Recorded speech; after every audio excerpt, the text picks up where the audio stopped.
मैं हूं मलिया एहसान, आपकी साइंस टीचर। मैं उम्मीद करती हूं कि आप सब खैरियत से होंगे।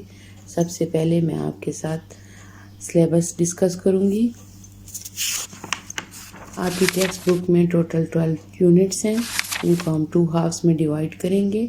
फर्स्ट टर्म में जो चैप्टर इंक्लूडेड हैं वो उनके नाम नोट कर लें। Unit number 1 classification, unit number 2 flowers and seeds, unit number 5 electricity, unit number 7 light, unit number 9 forces and machine, unit number 10 site. सबसे पहले आपने नीट कॉपी के फर्स्ट पेज पर अपना सिलेबस लिखना होगा और उसके बाद जो जो काम आपको मिलता जाएगा वो आप साथ साथ करते जाएंगे। रिटन वर्क भी आपने करना है और याद भी आपने साथ साथ ही करना है। सबसे पहला यूनिट जो है वो हमारा क्लासिफिकेशन है। आप सब बच्चे बुक्स अपनी खोल लें। Page number 2 classification. Allah subhanahu wa ta'ala has created a vast variety of living things in the world. Scientists have identified more than 1.7 million different species of living things. Still, there are millions more organisms and animals, plants, or microorganisms that need to be discovered and studied. Carolus Linnaeus was one of the first scientists who introduced the system of classification in order to study living organisms. आप सब बच्चे जानते हैं कि अल्लाह ताला सारी मखलूक़ात का पैदा करने वाला अल्लाह ताला है, लेकिन इस जो अल्लाह ताला ने मखलूक पैदा की है उसमें से सिर्फ 1.7 million different species of living things जो है वो इंट्रोड्यूस हुई हैं, जिनको के साइंटिस्ट ने आइडेंटिफाई कर लिया है। लेकिन इनमें से बहुत सी ऐसी मखलूक़ात अभी बाकी हैं जिनके ऊपर स्टडीज़ जारी है और वो डिस्कवर हो रही हैं टाइम टू टाइम। तो सबसे पहला जो साइंटिस्ट था जिसने इंट्रोड्यूस किया था सिस्टम ऑफ क्लासिफिकेशन वो कौन था? लीनियस, कैरोलस लीनियस था। उसने फर्स्ट टाइम एक सिस्टम बनाया कि हम कैसे जानदारों को, लिविंग थिंग्स को क्लासिफाई करेंगे। आप पिक्चर में देखें मुख्तलिफ एनिमल्स भी देख रहे हैं, तो इन सब को आइडेंटिफाई करने का तरीका किसने सबसे पहले बताया था? कैरोलस लीनियस ने, कि हम इनकी ग्रुप बंदी कैसे करेंगे, इनको क्लासिफाई कैसे करेंगे। तो फर्स्ट साइंटिस्ट कौन था? Carolus Linnaeus. अच्छा, हमें अब ये सवाल पैदा होता है कि हमें क्लासिफिकेशन की ज़रूरत क्यों पेश आई। आप ये 2 पिक्चर्स देख रहे हैं, ए और बी। इनमें पहली जो पिक्चर है ए पिक्चर, उसमें आपको नज़र तो आ रही होंगी 3 शेप्स नज़र आ रही होंगी। एक ट्राइंगल है, एक सर्कल है और एक हेक्सागन है, ठीक है। तो लेकिन ये ऐसे रेंडमली पड़े हैं, कोई इनकी सिमेट्री नहीं है, कोई तरतीब नहीं है। तो आप जो पहली नज़र इस पर डालते हैं तो आप कंफ्यूज हो जाते हैं कि ट्रायंगल, कोई आपसे कह दे कि इसमें से काउंट करके बताओ कि ट्रायंगल कितनी है, सर्कल की, तो पहली नज़र में आपको नहीं समझ आती। लेकिन आप देखें कि इसके साथ ही एक पिक्चर भी बनी हुई है, उसमें देखें कि एक सिमेट्री है, एक क्लासिफिकेशन इनकी कर दी गई है। फर्स्ट लाइन में सारे सर्कल्स डाल दिए हैं, सेकेंड लाइन में हेक्सागन और थर्ड लाइन में जो है वो ट्रायंगल्स डाल दिए। तो पहली नज़र में जब आप देखते हैं तो आपको वाज़ेह तौर पर ये नज़र आ जाता है कि 4 सर्कल हैं, 4 हेक्सागन हैं और 4 ट्रायंगल हैं। तो एक क्लासिफिकेशन इनकी हो चुकी। इसीलिए हमें बिल्कुल सेम हमारी लिविंग थिंग्स के सिलसिले में भी ये काम आती है बात कि लिविंग थिंग्स जितनी भी हैं, अगर उनको क्लासिफाई ना किया जाता कि ये एनिमल्स हैं, ये प्लांट्स हैं, ये इंसेक्ट्स हैं, तो हमारे लिए मुश्किल हो जाती। इसी वजह से क्लासिफिकेशन का एक सिस्टम इंट्रोड्यूस किया गया। ये सारा ये जो पैराग्राफ लिखा हुआ है पेज नंबर 3 पर, ये सारा इसी पिक्चर के बारे में है जो आपको बताया है मैंने। इसके बाद ये इसकी देयरफॉर लिविंग थिंग्स आर, ये इस पेज की 3rd लाइन पे आप जाएं तो आपको नजर आएगा कि therefore living things are classified on the basis of special characteristics which makes it easy to study them. It also gives us information about the interrelationship among different organisms. एक तो ये सिस्टम हमें क्या हेल्प देता है? उस organism को जिनको क्लासिफाई किया गया है उनको समझने में, और दूसरा मुख्तलिफ ऑर्गेनिजम्स का आपस में क्या रिलेशनशिप है उसको भी हमें ये सिस्टम बताता है। We can also identify a newly discovered organisms through this system. हम इस सिस्टम के ज़रिए न्यूली डिस्कवर्ड जो ऑर्गेनिजम्स होते हैं उनको भी आइडेंटिफाई कर सकते हैं। अच्छा, अगला हमारा टॉपिक आ गया साइंटिफिक क्लासिफिकेशन। साइंटिफिक क्लासिफिकेशन क्या है? साइंटिफिक क्लासिफिकेशन सिस्टम, इसकी डेफिनेशन आप अंडरलाइन कर लें। अ system of arrangements of living things into different groups on the basis of similarities and differences is called classification. एक ऐसा अरेंजमेंट का सिस्टम जिसमें हम डिफरेंट ग्रुप लिविंग थिंग्स को डिफरेंट ग्रुप्स में क्लासिफाई करते हैं या अरेंज करते हैं, किस बेसिस पर? उनकी सिमिलैरिटीज़ और डिफरेंसेस की बेस पर। तो ये सिस्टम क्या कहलाता है? साइंटिफिक क्लासिफिकेशन कहलाता है। A system of arrangements of living things into different groups on the basis of similarities and differences is called classification और scientific classification. Animals and plants have many characteristics, therefore there are more than one way to classify them into different groups. Scientists classify living organisms mainly according to their key characteristics such as, अब इधर इन्होंने scientific classification की definition तो बता दी कि similarities और differences की base पर हम उनको क्लासिफाई करते हैं, लेकिन अब सिमिलैरिटीज़ भी एक से ज़्यादा हो सकती हैं, कई किस्म के हो सकते हैं, डिफरेंसेस भी कई किस्म के हो सकते हैं। तो इसीलिए उन्होंने 3 बेसिक की कैरेक्टरिस्टिक्स लिए साइंटिस्ट ने। वो कौन कौन से की characteristics? Number 1, number of cells, यानी जिन ऑर्गेनिजम्स को हम क्लासिफाई कर रहे हैं उनके क्या 3 बेसिक कैरेक्टरिस्टिक्स हमने देखने हैं कि कोई भी ऑर्गेनिज्म जो उसकी बनावट है उसमें नंबर ऑफ सेल्स कितने हैं, कितने नंबर ऑफ सेल, क्या वो यूनिसेलुलर है, क्या वो मल्टीसेलुलर है। वे ऑफ गेटिंग फूड, कि वो ऑर्गेनिजम्स कैसे खुराक ले रहा है, किस तरह की खुराक ले रहा है। और हैबिटेट, हैबिटेट क्या है? रहने की जगह। ये तीनों की कैरेक्टरिस्टिक्स आप क्लास 3 से पढ़ते आ रहे हैं। किसी भी ऑर्गेनिजम्स की बनावट यानी number of cells, way of getting food, वो क्या खुराक लेता है, किस तरह लेता है, और हैबिटेट उसकी क्या है, उसकी रहने की जगह। इन 3 बेसिक की कैरेक्टरिस्टिक्स की बुनियाद पर उन्होंने साइंटिस्ट ने साइंटिफिक क्लासिफिकेशन की। In the past people believe that there were only 2 main groups of organisms, animals and plants. माजी में जो लोग थे, सादा ज़िंदगी थी, वो सिर्फ यही तस्वर करते थे कि जो लिविंग थिंग्स हैं वो 2 ग्रुप्स, मेन ग्रुप्स में डिवाइडेड हैं। वो कौन से हैं? एनिमल्स हैं और प्लांट्स हैं। लेकिन today living organisms are divided into 5 major groups according to the classification system given below. एक ख़ास सिस्टम ऑफ क्लासिफिकेशन के ज़रिए मुख्तलिफ रिसर्चेज हुई और उन्होंने ये बात साबित की कि नहीं, जो लिविंग थिंग्स हैं वो सिर्फ 2 ग्रुप्स में डिवाइडेड नहीं है, बल्कि वो 5 बेसिक ग्रुप्स हैं जिसमें डिवाइडेड हैं। किन की कैरेक्टरिस्टिक्स की बुनियाद पर? Number of cells, way of getting food and habitat. अब इस जो सिस्टम है जिसके ज़रिए ये 5 ग्रुप्स में डिवाइडेड हैं, उस सिस्टम को क्या कहते हैं? 5 किंगडम क्लासिफिकेशन। क्या कहते हैं उसको? 5 kingdom classification. It is the most common system of classification in use today.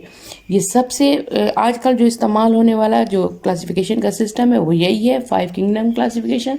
The 5 kingdom classification divides organism into 5 main groups. These groups are called kingdoms. In groups को क्या कहते हैं? किंगडम। अब आप नेक्स्ट पेज पर आ जाएं, page number 4। इधर आपको एक फ्लो चार्ट सा डायग्राम सी नज़र आ रही होगी, उसमें इन 5 किंगडम्स के बारे में बताया गया है। सबसे पहला है मोनेरा। ऊपर तो आपको प्लांट दिख रहा होगा, लेकिन आपको मैं पहले मोनेरा के बारे में बताऊंगी क्योंकि ये सिंपलेस्ट है सबसे। मोनेरा और यूनिसेलुलर। यूनिसेलुलर का मतलब क्या है? यूनिसेलुलर का मतलब पहले भी आप पढ़ चुके हैं पहली क्लासों में।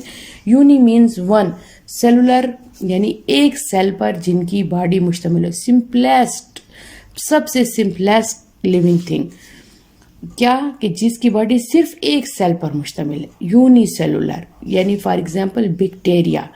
मोनेरा में आते हैं बैक्टीरिया। पहला किंगडम क्या है आपका, मोनेरा, और ये क्या है, यूनिसेलुलर है, और इसकी एग्जाम्पल क्या दी हुई है, बैक्टीरिया। दूसरा है Protista. Protista can be unicellular, ये यूनिसेलुलर भी हो सकते हैं, फॉर एग्जाम्पल अमीबा, और मल्टीसेलुलर भी हो सकते हैं, for example LG, for example LG या एल्गी। अच्छा जी, तीसरा हमारे पास आ जाता है फंगी। फंगी क्या है, फंगी कैन भी ये भी प्रोटेस्टा की तरह यूनिसेलुलर भी हो सकते हैं, फॉर एग्जाम्पल यीस्ट, और मल्टीसेलुलर भी हो सकते हैं, फॉर एग्जाम्पल मशरूम्स। ये सारे इस ग्रुप में आते हैं। और फिर आप प्लांट्स पर आ जाएं। प्लांट्स जो है वो मल्टीसेलुलर ही होते हैं। प्लांट्स की कोई भी आप एग्जाम्पल दे सकती हैं, किसी भी प्लांट का नाम लिख लें। और एनिमल्स आर मल्टीसेलुलर, एनिमल में भी किसी का भी आप नाम लिख सकती हैं, उसकी एग्जाम्पल हो जाएगी। Each kingdom has a story to tell us about the life on earth. In this unit, we will learn more about the animals and plant kingdom. अब है तो 5 kingdom क्लासिफिकेशन का सिस्टम। हमारे पास किंगडम्स कितने हैं, total 5। कौन कौन से, मोनेरा, प्रोटेस्टा, फंगी, प्लांट्स और एनिमल्स। लेकिन इस चैप्टर में हम सिर्फ प्लांट्स और एनिमल किंगडम के बारे में बात करेंगे और इसी के बारे में आपको पढ़ाया जाएगा। अब हम आते हैं प्लांट किंगडम पर। The plants kingdom consist of organisms that are made up of many cells and use sunlight, water and carbon dioxide to make their own food.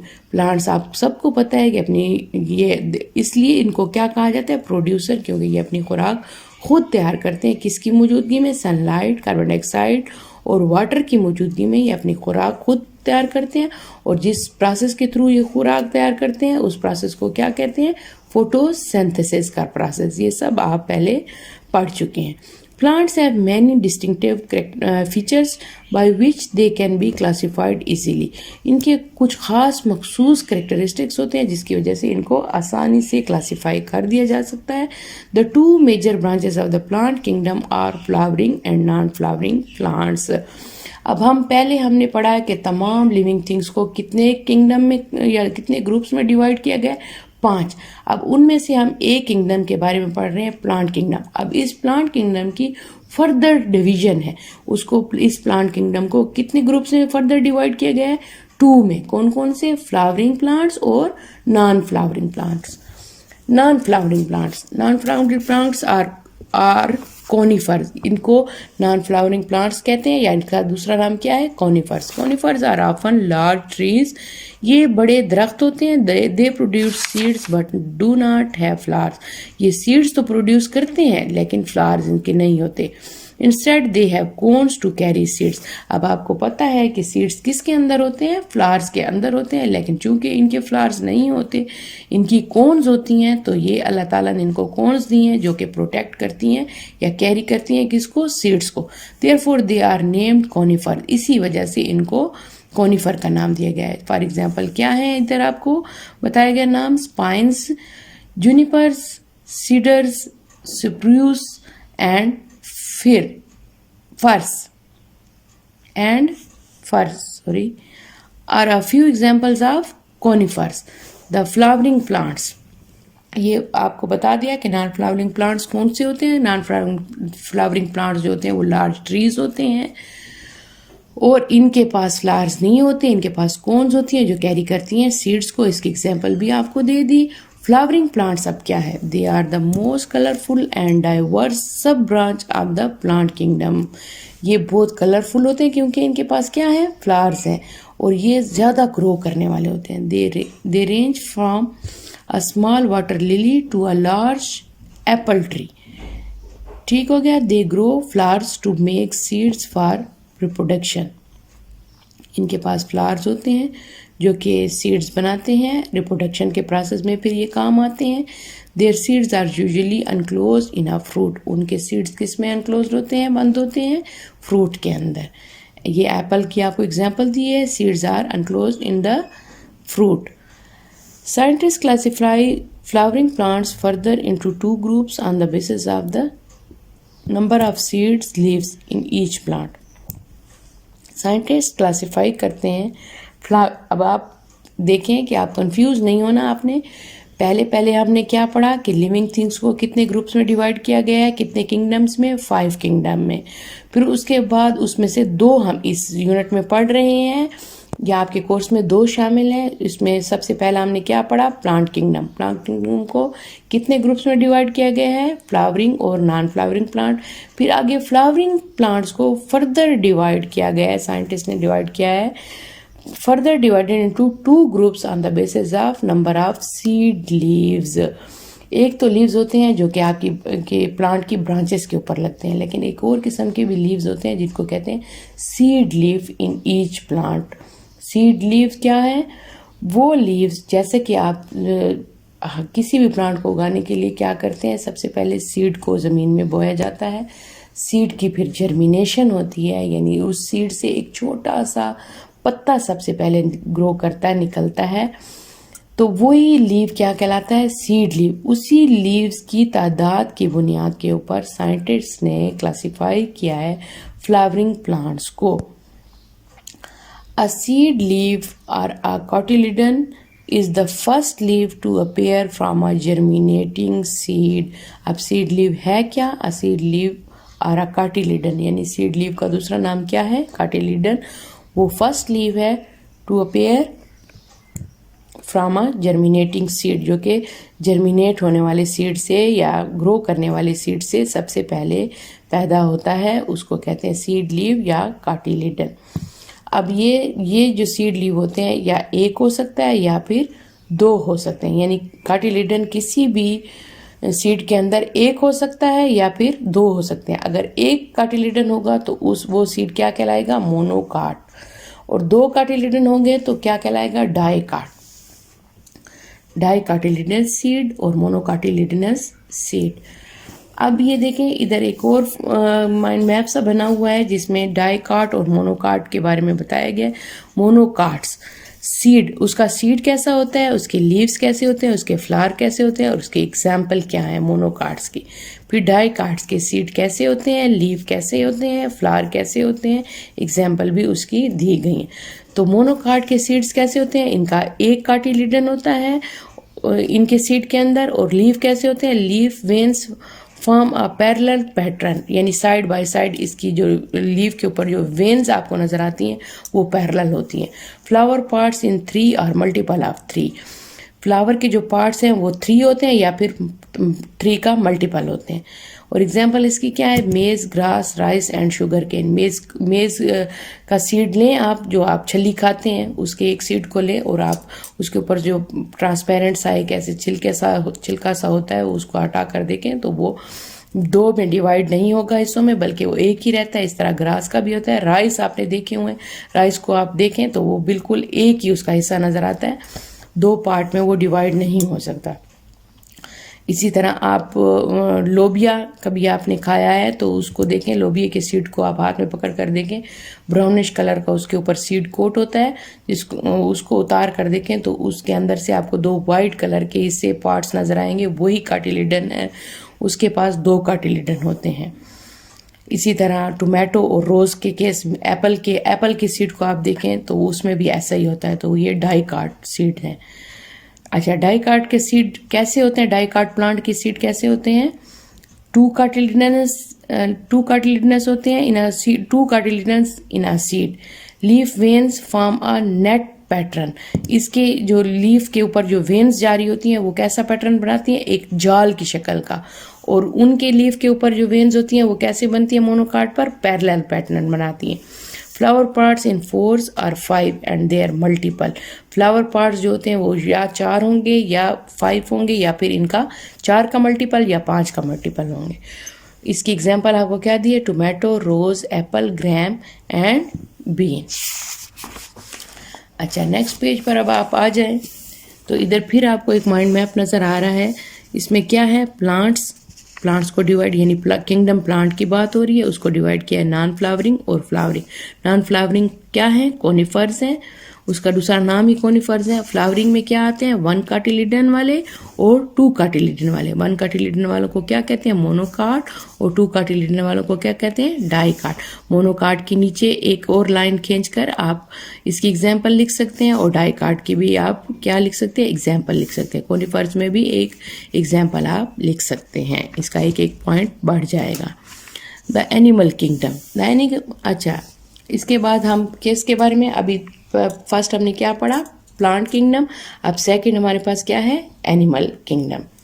Plant kingdom को एक दफ़ा फिर से रिवाइज कर लेते हैं कि प्लांट किंगडम हमारी जो लिविंग थिंग्स हैं उनको 5 किंगडम में डिवाइड किया गया है। कौन कौन से, Monera, Protista, fungi, plants and animals. इसमें इस यूनिट में के अंदर हम प्लांट और एनिमल किंगडम के बारे में पढ़ेंगे। प्लांट किंगडम को 2 ग्रुप्स में डिवाइड किया गया है, नॉन फ्लावरिंग प्लांट्स या उनको कोनिफर्स कहते हैं, और फ्लावरिंग प्लांट्स। फिर फ्लावरिंग प्लांट्स की फर्दर डिवीजन है on the basis of presence of या उसकी तादाद के ऊपर, सीड लीव्स की, कार्टिलिडन्स की तादाद के ऊपर, यानी डाइकाट और मोनोकाट में डिवाइड किया गया है। ऐसे प्लांट्स जिनके पास 2 कार्टिलिडन होते हैं उनको डाइकाट कहते हैं, और 1 कार्टिलिडन वालों को मोनोकाट कहते हैं। अब हम आती हैं एनिमल किंगडम के ऊपर। The animals kingdom consist of organisms that are made up of many cells and can not make their own food. ये प्लांट्स की तरह अपनी खुराक खुद तैयार नहीं कर सकते और बहुत से सेलों से बने होते हैं। They get their food by eating other organisms. वो दूसरे जानदारों को खाकर अपनी खुराक हासिल करते हैं। Animal kingdom is divided further into 2 branches, those without backbone, उनको क्या कहते हैं, जो कि बैकबोन के बगैर होते हैं, विदाउट बैकबोन होते हैं, उनको invertebrates, and those with backbones are called vertebrates. अब हम एनिमल किंगडम के बारे में पढ़ रहे हैं, जिसको फर्दर, अब एनिमल्स के बारे में आपको पता है कि इनकी बॉडी बहुत से सेलों से मिलकर बनी होती है और ये अपनी खुराक को तैयार नहीं कर सकते, बल्कि दूसरे जानदारों को खाकर अपनी खुराक लेते हैं। और एनिमल किंगडम को फर्दर डिवाइड किया गया है कितने ग्रुप्स में, 2 ग्रुप्स में। इनमें से एक है रीढ़ की हड्डी वाले जानवर, जिसको कहते हैं वर्टिब्रेट्स विद बैक बोन्स, और दूसरे होते हैं इनवर्टिब्रेट्स, जो कि विदाउट बैकबोन होते हैं। तो आप किस ग्रुप में शामिल हैं, ह्यूमन बीइंग किस ग्रुप में शामिल है, आपकी रीढ़ की हड्डी है ना, you have backbone, so you are called vertebrates. तो आप किस में शामिल हैं, वर्टिब्रेट में शामिल हैं। अब क्लासिफाइंग इनवर्टी, अब इन 2 ग्रुप्स को हम अलग से क्लासिफाई करेंगे। इनवर्टिब्रेट्स अब पहले क्या है, animals that do not have backbones are called invertebrates due to the absence of the backbone. They have a simple nervous system with a weakly developed brain. अब चूंकि इनकी बैकबोन नहीं होती, बैकबोन ही ब्रेन के साथ कनेक्ट होकर सारे जो नर्वस सिस्टम है वो उसका काम करती है। चूंकि इनके पास बैकबोन नहीं होती तो इनके ब्रेन भी जो होता है वो पुअरली डेवलप होता है और नर्वस सिस्टम भी इतना वेल डेवलप नहीं होता। They are usually small and slow moving animals. About 98% of animals on earth are invertebrate. अब आपको ये जानकर हैरत हुई होगी कि ज़मीन पर पाए जाने वाले जो जानवर हैं उनमें या जानदार हैं उनमें 98% of animals on earth are invertebrate. Only a few of them are described here. उनमें से कुछ जो है वो यहाँ पर हम डिस्क्राइब करते हैं। ये molluscs, echinoderms, worms, sponges, arthropods जो है वो सारे किस में आते हैं, आपके पास इनवर्टिब्रेट्स में आते हैं। तो सबसे पहले हम किसके बारे में पढ़ेंगे, मोलस्कस। यहाँ कुछ इनवर्टिब्रेट्स की उन्होंने आपको एग्जांपल दे दिए, ग्रुप्स उनके बता दिए हैं कि मोलस्कस जो है वो इनवर्टिब्रेट्स हैं, एकाइनोडर्म्स भी, वर्म्स भी, स्पॉन्जेस भी, आर्थ्रोपोड्स भी। इसके अलावा और कई इनवर्टिब्रेट्स हैं। Molluscs invertebrates that have soft bodies. इनकी बॉडीज कैसी होती है, बिल्कुल सॉफ्ट होती है, without bones. Only backbone नहीं, इनमें बोन्स भी नहीं होती। Are called molluscs. Some of them are protected by hard shell. अब देखें इनकी बॉडी बहुत ही सॉफ्ट होती है, तो अल्लाह ताला ने इनकी हिफाजत कैसे की कि इनको एक हार्ड शेल दे दिया जिसके अंदर ये अपनी सॉफ्ट बॉडी को प्रोटेक्ट कर लेते हैं। Snail, slugs, octopus, clams and squids are common examples of molluscs. इसकी कॉमन एग्जाम्पल, स्नेल आपने देखा हुआ, हम मरी जाते हैं तो अक्सर आपको नज़र आ जाते हैं। ये बहुत ही मॉइस्ट जगहों पर, नमी वाली जगहों पर पाए जाते हैं। तो इसके बारे में हमने क्या पढ़ा मोलस्कस के बारे में कि इनकी बॉडी बहुत सॉफ्ट होती है और इनकी कोई बोन के अंदर नहीं पाई जाती। चूंकि इनकी बॉडी सॉफ्ट होती है तो इनके पास क्या होता है, एक हार्ड शेल होता है जिसके अंदर ये अपनी बॉडी को छुपा लेते हैं, और इसकी एग्जांपल आपने स्नेल पढ़ ली। अच्छा, दूसरी हमारे पास जो ग्रुप है वो क्या है, एकाइनोडर्म्स का। These invertebrates usually have star shape. इनकी क्या शेप होती है, स्टार शेप होती है। दे लिव इन वाटर, वो पानी में रहते हैं। They have a skeleton made of hard plates. इनके पास अब स्केलेट बैकबोन तो नहीं है क्योंकि ये इनवर्टिब्रेट है, लेकिन इनके पास कुछ हड्डियां होती हैं। स्केलेटन मेड होता है इनका, किसका, हार्ड प्लेट का। जो इनके आर्म्स है ना, स्टार शेप बॉडी के आर्म्स, वही प्लेट्स हैं, और वो जो हैं वो हार्ड प्लेट्स होती हैं। दे हैव स्पाइन्स और bumps on their skin, for example sea star. उनकी बॉडी के ऊपर क्या होते हैं, छोटे छोटे कांटे या उभार होते हैं। और इसकी एग्जांपल आपको क्या दी है उन्होंने, सी स्टार की एग्जांपल दी है। एकाइनोडर्म्स के बारे में आपने पढ़ा कि इनकी स्टार शेप बॉडी होती है, और इनके जो स्केलेटन होता है वो किसका बना होता है, हार्ड प्लेट्स का बना होता है, और इनकी बॉडी के ऊपर बम्स और स्पाइन्स होते हैं, और इसकी एग्जांपल है सी स्टार। अब थर्ड हमारे पास जो ग्रुप है वो क्या आ जाता है, इनवर्टिब्रेट्स का, worms. They have soft rounded bodies without any skeleton. There are many kinds of worms existing on earth. Some are cylindrical, some are flat, some worms live in water, other lives on land. अब worms का आपको पता है, आपने कीड़े देखे हुए हैं। They have soft rounded body, कुछ की इनकी soft rounded body होती है, और विदाउट एनी स्केलेटन। इनके पास भी मोलस्कस की तरह कोई स्केलेटन या कोई बोन नहीं होती। और there are many kinds of worms existing on earth. Some are cylindrical, some are flat, some worms lives in water, other lives on land. इसकी एग्जांपल आप देख लें, earthworm, tapeworm, hookworm। अच्छा, उसके बाद आपके पास नेक्स्ट ग्रुप जो आ जाता है वो स्पॉन्जेस का है। These invertebrates live in water. Their bodies have no symmetry. कोई शक्ल नहीं होती, कोई तरतीब नहीं होती इनकी कि ये हेड है, ये लेग्स हैं, ये थोरिक्स है, कोई इनकी तरतीब नहीं होती, सिमेट्री नहीं होती।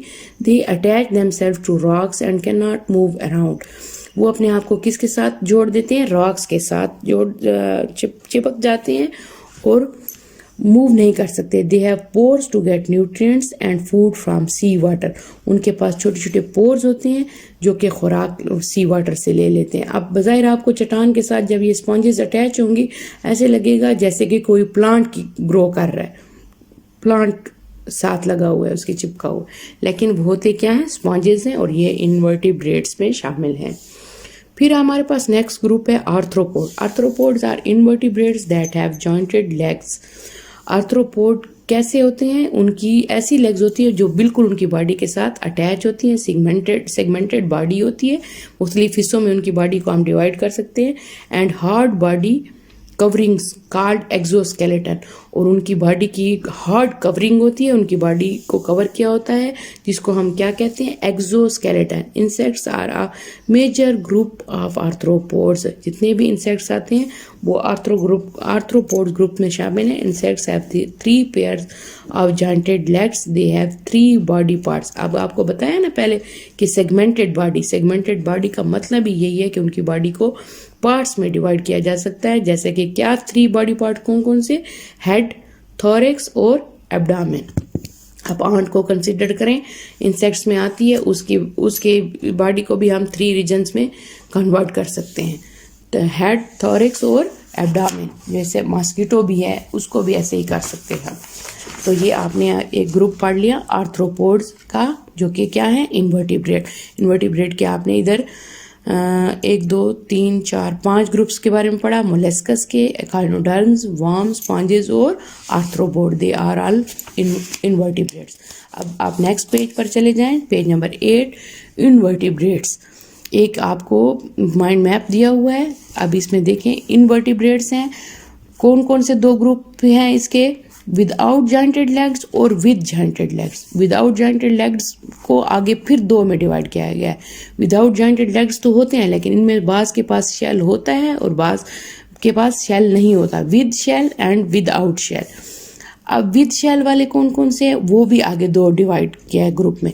इनमें विद शेल, जिनके पास शेल होता है, उनमें कुछ की बॉडी जो होती है वो रफ स्पाइनी स्किन होती है और कुछ की soft body with hard shell. जैसा कि इसकी एग्जांपल क्या है, मोलस्कस, और रफ स्पाइनी स्किन में क्या आ जाते हैं, एकाइनोडर्म्स। अब विदाउट शेल वाले क्या है, उनके भी आगे दो में उसको डिवाइड किया है।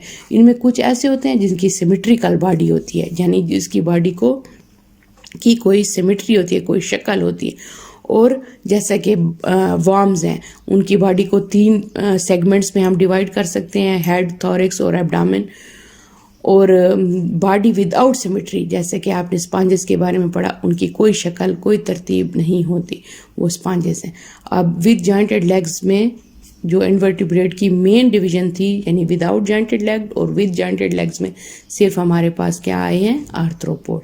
ये इन्वर्टिब्रेट का एक माइंड मैप है जो कि बहुत ही इंपॉर्टेंट है, इसको बहुत अच्छी तरीके से आपने याद करना है।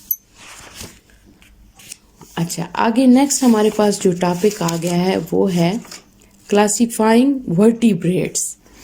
अब आप फिर से रिव्यू कर लेते हैं, पीछे से दोहरा लेते हैं इसको कि 5 किंगडम में पहले लिविंग थिंग्स को डिवाइड किया। कौन कौन से किंगडम थे, kingdom Monera, Protista, fungi, plants और एनिमल।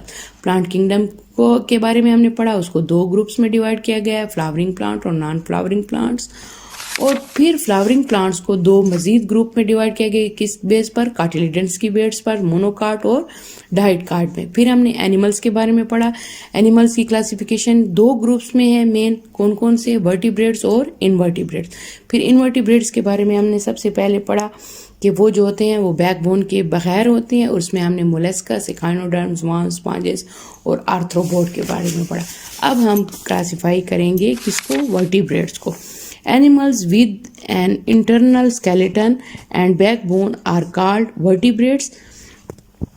इंटरनल स्केलेटन आपने इनवर्टिब्रेट्स में पढ़ा था कि उनके जो आर्थ्रोपोड्स होते हैं उनके पास क्या होता है, एक्सोस्केलेटन, बाहर की तरफ उनका एक स्केलेटन पाया जाता है, और ये इंटरनल स्केलेटन होता है, और बैकबोन भी इनके अंदर होती है। They are called vertebrates. The backbone protects a very important set of nerves that goes to the brain. अब जो बैकबोन है वो किसको प्रोटेक्ट करती है, बहुत इंपॉर्टेंट सेट ऑफ नर्व्स को, जो कि किसकी तरफ जा रहे होते हैं, ब्रेन की तरफ जा रहे होते हैं। इसी वजह से तो हम कहते हैं कि बैकबोन कनेक्ट करती है किसके साथ, ब्रेन के साथ, through these nerves. Therefore they have a complex nervous system. इसी वजह से, इसी बैकबोन होने की वजह से इनका नर्वस सिस्टम कैसा होता है, कॉम्प्लेक्स। जबकि इनवर्टिब्रेट्स का नर्वस सिस्टम क्या होता है, पुअरली डेवलप्ड नर्वस सिस्टम होता है। And a well developed brain, और बहुत ही वेल डेवलप्ड ब्रेन भी इनके अंदर पाया जाता है। दे आर यूजुअली बिगर, ये बहुत बड़े बड़े होते हैं, एंड फास्टर देन इनवर्टिब्रेट्स, और मूव भी फास्ट करते हैं इनवर्टिब्रेट की निस्बत। Less than 2% of all animals on earth are vertebrate. आपने पढ़ लिया कि 98% जो है वो एनिमल्स क्या है, इनवर्टिब्रेट्स हैं, और 2% सिर्फ जो हैं वो वर्टिब्रेट्स हैं। They are divided further into 5 main classes. अब इनको भी 5 और मजीद क्लासेस में डिवाइड किया गया, इनकी फर्दर डिवीजन है। वर्टिब्रेट एक आपको माइंड में नजर आ रहा होगा पेज नंबर 8 पर। वर्टिब्रेट्स का फिश, उसकी एग्जाम्पल क्या है, क्लाउन फिश। एम्फीबियंस, उसकी एग्जाम्पल क्या है, फ्रॉग। 3 जो है वो रेप्टाइल्स हैं, और उसकी एग्जाम्पल है स्नेक। बर्ड, और उसकी एग्जाम्पल पिजन। मैमल्स, और उसकी एग्जाम्पल हॉर्स। मैमल्स में आप खुद भी आ जाते हैं, ह्यूमन बीइंग भी है एग्जाम्पल उसकी। अच्छा, इसमें सबसे पहले हम पढ़ते हैं फिशेस के बारे में। Fish are the vertebrates that have fins. आपको पता है कि फिश के पास क्या होते हैं, फिन्स होती हैं, टेल्स होती हैं, and streamline body to swim in water. और स्ट्रीम लाइन बॉडी होती है इनकी, जो कि उनको पानी में तैरने में मदद देती है। They got oxygen using their gills. उनके पास गिल्स होते हैं, लंग्स की जगह उनके पास, हम सांस किस तरह लेते हैं, लंग्स के जरिए लेते हैं, तो उनके पास लंग्स की जगह क्या होते हैं, फिशेस के पास गिल्स होते हैं। They have slimy scales on their bodies. Fish are also cold blooded and they lay their eggs in water. ये कोल्ड ब्लडेड होते हैं, और ये जो है पानी के अंदर एग्स देते हैं। ठीक हो गया, फिशेस के बारे में आपने पढ़ लिया।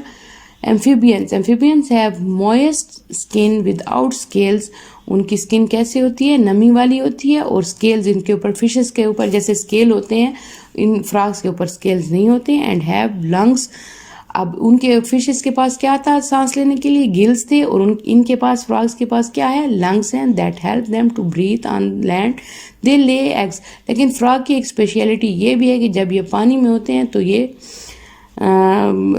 इसकी टेडपोल स्टेज में इनके पास भी गिल्स की तरह गिल्स ही होते हैं, और जब ये डेवलप्ड हो जाते हैं तो फिर ये इनके पास लंग्स, इनके लंग्स बन जाते हैं, और ये फिर लैंड पर उसके ज़रिए सांस लेते हैं। They lay eggs in water, their young ones are called tadpoles, they live in water and have gills to breathe with. They are also cold-blooded. Some example of amphibians are frogs, toads and salamanders. अब reptiles की बात आ गई, ये भी vertebrates हैं। Reptiles have dry skin with scales. Most of them have 4 legs except the snake. They also have lungs to breathe with. Some live on land while some live in water. All reptiles lay their eggs on land. They are cold-blooded such that their body temperature changes as the temperatures of air और water changes. अब हम 2 किस्म के जानवर होते हैं, एक होते हैं कोल्ड ब्लडेड, एक होते हैं वार्म ब्लडेड। अभी तक आपने जितने भी वर्टिब्रेट्स के बारे में पढ़ा वो सारे, जैसे कि फिशेस थी वो भी कोल्ड ब्लडेड थी, फ्रॉग भी कोल्ड ब्लडेड है, और ये जो रेप्टाइल्स है वो भी कोल्ड ब्लडेड। कोल्ड ब्लडेड की डेफिनेशन भी उन्होंने आपको बता दी कि वो क्या होता है, कि ऐसे जानवर जिनकी बॉडी टेम्परेचर चेंज करता है as the temperature of air और वाटर चेंजेस। जो ही पानी या हवा का टेम्परेचर जिसमें वो रहते हैं चेंज होता है तो उनका बॉडी टेम्परेचर भी चेंज हो जाता है, तो ऐसे जानवरों को कोल्ड ब्लडेड कहते हैं। और जो वार्म ब्लडेड होते हैं उनका बॉडी टेम्परेचर, अगर हवा और पानी का टेम्परेचर चेंज हो तो चेंज नहीं होता, उनको कहते हैं warm blooded. Birds have feathers and a beak, they lay hard shells eggs on land. Most birds have wings but some birds can not fly, they are also warm blooded. They are also warm blooded. तो birds कैसे हैं, आपने जो पिछले 3 पढ़े, fish, amphibians, reptile, they are all these 3 are called cold blooded, but birds are called warm blooded because they do not change their body temperature according to the temperature of air and water. इनका body temperature change नहीं होता। तो आपने पढ़ लिया अभी तक। अब आप नेक्स्ट पेज पर जाएं, page number 10, mammals. Most mammals have hair or fur on their bodies. They give birth to their young ones. They feed on milk from the mother. They have lungs to breathe with. Mammals are warm-blooded such that they have nearly the same temperature all the time. उनका temperature change नहीं होता और एक जैसा रहता है mammals का temperature. अब वर्टिब्रेट का माइंड में आप देख लें, इनकी डिवीजन किस में है, 2 ग्रुप्स में, कोल्ड ब्लडेड और वार्म ब्लडेड। कोल्ड ब्लडेड में क्या आ जाते हैं, reptiles यानी covered with dry scales, reptile covered with slimy scales, fish covered with moist skin, amphibian। और covered with warm blooded में क्या आते हैं, covered with feathers, bird covered with hair और fur, mammals। ये भी बहुत अच्छी तरह आपने याद करना है माइंड में। की पॉइंट्स की रीडिंग अच्छी तरह करनी है, यूनिट की रीडिंग 2 से 3 बार करनी है, और की पॉइंट की भी रीडिंग करनी है। और इसके बाद आप एक्सरसाइज पर आ जाए, पेज नंबर 12। इसमें जितने भी शॉर्ट क्वेश्चन दिए गए हैं, 8 शॉर्ट क्वेश्चन हैं। पहले 8 शॉर्ट क्वेश्चन ये आपने नीट कॉपी पर करने हैं। कैसे करने हैं कि आपने कामरान बुक शॉप से अपना कोर्स परचेज़ किया होगा, वहाँ पर आपके ये साइंस के नोट्स अवेलेबल हैं, आप जाकर वहाँ से परचेज़ कर लें और उन नोट्स को देखें। यहाँ पर भी आपको कुछ समझ ना आ रही हो, बिल्कुल वो आपकी बुक से ही बने हुए हैं, उसको टैली कर लें, बुक से मिला लें, कोई लफ्ज़ ना समझ आए वहाँ से देख लें, और आपने उन नोट से देखकर इन सवालों के जवाब अपनी नीट कॉपी पर लिखने हैं। सब क्वेश्चन लिखने के लिए आपने ब्लैक पॉइंटर यूज़ करना है और ब्लू पेन से आपने ये इनके आंसर लिखने हैं, हेडिंग्स भी देनी है। तो ये आपने इनकी पिक्स बनाकर मुझे सेंड करनी है, मैं आपको चेक करके वापस भेजूंगी आपका काम। साथ साथ इंशाल्लाह आपका ये सारा काम होता रहेगा। फ़िलहाल आपका यही काम है कि आपने शॉर्ट क्वेश्चन भी करने हैं, बल्कि लॉन्ग भी कर ले आप, ठीक है। फिर इसके बाद नेक्स्ट हम चैप्टर शुरू करेंगे। अल्लाह हाफिज़। शुक्रिया।